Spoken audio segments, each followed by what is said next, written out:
అది సింపతి కోసం చేయించుకోవచ్చు అరెస్ట్, లేదనుకోండి నిజంగా ఆధారాలు ఉంటే చేయొచ్చు. అది ఈ పోరాటాలు ఏం కొత్త ఏం కాదు అని చెప్పేసి కొత్త ఏం కాదు, ఆయనకేం కొత్త కాదు. ఆయన నాన్నగారికి ఆయన పండిపోయి ఉన్నాడు ఆయన. అది అరెస్ట్ అయితే కనుక సింపతి ఏమన్నా వచ్చే అవకాశం ఉంటుంది, సింపతి ఉంటుంది. ఇప్పుడు ఆయనే కాదండి, చంద్రబాబు నాయుడు గారు సరే అరెస్ట్ అయితే సింపతి అలాగే వస్తుంది. అది రాజకీయ నాయకులకు ఉన్న అలవాటే, కొత్త ఏం కాదు.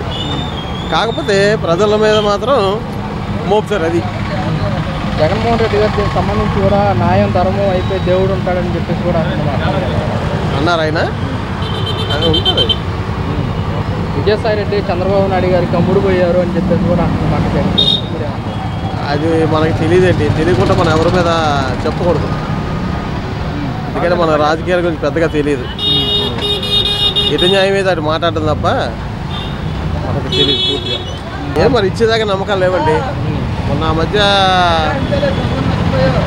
చదువుకున్న విద్యార్థులకి నెలకు 3,000, ఇంట్లో మహిళలకు 1,500 అన్నారు.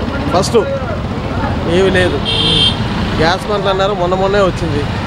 మరి 50 సంవత్సరాల వాళ్ళకి పిచ్చిని రాస్తా అన్నారు, లేదు ఇప్పుడు వచ్చింది. అది వాళ్ళ ఇష్టం. అదే వచ్చిన తర్వాత పథకాలు ఏమి అమలు చేయట్లేదు. కూటమి ప్రభుత్వం జూన్ 4న ఎండుకోడి దినంగా ప్రకటించారు జగన్మోహన్ రెడ్డి గారు.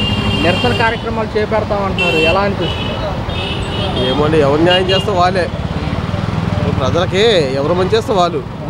మరి వీళ్ళ అన్నయ్య అయితే కొన్ని ఇంకా అమల్లోకి రాలే, కొన్ని వచ్చాయి. ఆయన చెప్పినవన్నీ మాత్రం చేశాడు.